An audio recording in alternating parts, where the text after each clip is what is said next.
comfortable in the known rather than the unknown. Absolutely. So it's more about the unknown for me.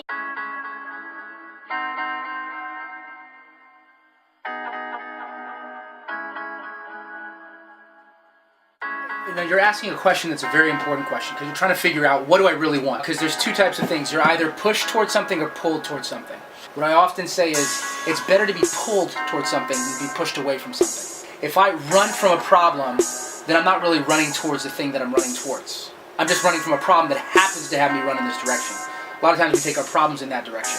But if I'm pulled to something, if I'm drawn to something, then that means that almost your values are invested in that thing that you're going to. So this client that I was talking with was torn between two choices, and I think a lot of my clients really come to this where they have an opportunity where they can choose between 2 or maybe 3 different choices, and they don't know which one they need to do. Should I stay with my job? Should I go to another job? Am I in a good relationship or should I leave this relationship? Should I begin this relationship? What is the thing that I should do? And a lot of times they ask for the answer, but the truth is, every individual, you yourself included, have the answer. What my job is not to tell you what to do or to give you advice or to suggest something for you, but it's to ask you, what do you value? And when you get clear on what you value, then you just take up that value and see if it matches with choice A or choice B. Because one will match more to your value or values than the other one will. So when you're looking at these two options, and this is why the values work is going to be so important, as we get clear on what your values are, then we literally would just put your values up and say that these are your top 3 or 4 values. These are the 2 options that are available to you. Where are the pros and cons in which they align, and where do they disalign? And then from that, all you do is just sit back and look at it, and then find your truth and then make your decision. It's so important to know what you care about, to be able to clearly articulate what it is that you value, what your vision is for the world that you're trying to create, and what your mission is on this planet. You see, when you have that knowledge clearly articulated to the point where it's memorized, it becomes so part of you that choices no longer are choices. It's not even an option. You see these 2 options and you're like, this relationship is toxic, then if I get out of it, then it goes away. Boom, no choice, it's automatically done. Or, this is a healthy relationship, and even though I have these fears, I know that it's edifying and I know that it makes me happy. Boom, this job is a really good environment, and even though I'm not getting paid as much as I want to, my value of truly having a skill set and being a part of a community that I care about is greater than my value of making massive amounts of money and being unhappy. Boom, no choice. The secret to life is that there's a lot less choices than we think. The problem is that we don't really know what we want.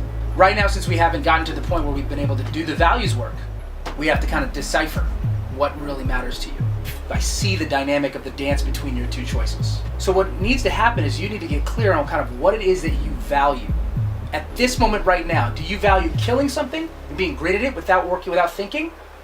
Or do you value building your repertoire and building your skill set so that you can kill it in multiple areas? I'm more comfortable in the known rather than the unknown. Absolutely. So it's more about the unknown for me. This might be my opportunity to start building. I came here to learn, and I came here to get better. So it's like, is it just that I'm afraid that I'm going into like an unknown space? Because potentially this could be career changing. So if we realize that it's just a false evidence appearing real, it's just a thought apparition, then all we have to do is dissect that fear and then make a decision. Because if you're in a cloud and you're saying, I don't know if there's a cliff there, you're not going to drive. You'll just stay in park. There's 2 things, and this is you. You see this? Yes. So this is fear. This is the thing that you fear. People conflate the 2, and that's the problem. That's what stops people from evolving in their lives. They do not evolve because they truly look through this lens and believe that the thing they're afraid of is as bad as their fear. The problem with fear is a false evidence appearing real, is that fear is as big as your imagination can be. You see, I was afraid to go to Berkeley. I knew that I could have failed. I could fail out. They could realize that I shouldn't have been there. I could realize that I'm an idiot. Why did I even go? I could run out of money.